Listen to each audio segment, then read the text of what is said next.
The ICC has indefinitely postponed the confirmation of charges hearing set on September 23 para kay Rodrigo Duterte na kinakaharap ang kasong crimes against humanity of mass murder.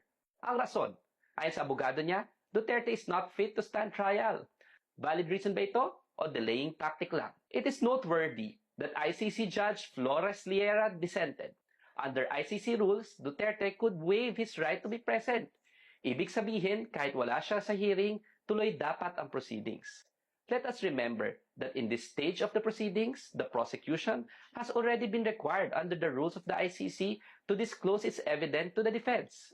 Ibig sabihin, nakita na ng kampo ni Duterte ang ebidensya ng prosecution.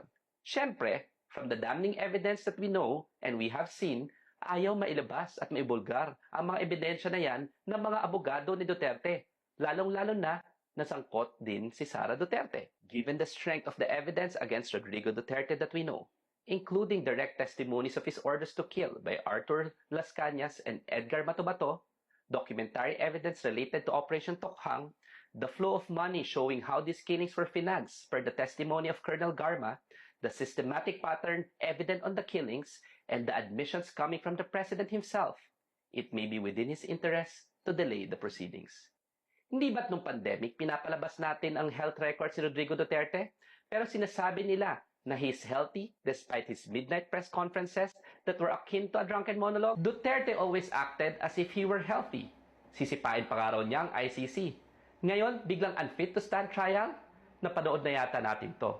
Classic wheelchair defense sa Philippine politics ang biglang may sakit ang akusado kapag haharap na sa kaso. This move may have bought Duterte a little time. It is to be noted na temporary postponement lang ito, limited to checking his claim. Alalahanin natin na hindi biktima si Rodrigo Duterte. Akusado siya sa most horrific and egregious krimen laban sa sangkatauhan. In the end, the victims' families are waiting for justice. I submit that this wheelchair tactic will not work on the ICC.